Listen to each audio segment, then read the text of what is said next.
اللہ رب العزت نے امام الانبیاء خاتم النبیین حضرت محمد رسول اللہ صلی اللہ علیہ وسلم پر دین کی تکمیل فرما دی ہے۔ اب دین مکمل ہو چکا ہے، اس میں نہ کمی جائز ہے اور نہ ہی زیادتی جائز ہے، نہ اس میں اب الحاد ہوگا اور نہ ہی اب اس میں بدعات ہوگی۔ اگر کوئی آدمی اس میں الحاد کا شکار ہو یا کوئی آدمی اس میں بدعات کا شکار ہو تو علماء ربانیین، علماء امت کی بحیثیت نبی علیہ الصلاۃ والسلام کے ورثاء ہونے کے یہ ذمہ داری ہے کہ وہ اس کام کو پورا کریں۔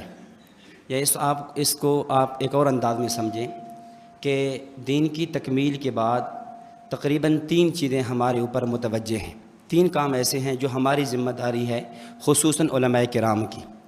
نمبر 1 اشاعت دین، نمبر 2 دفاع دین، نمبر 3 نفاذ دین۔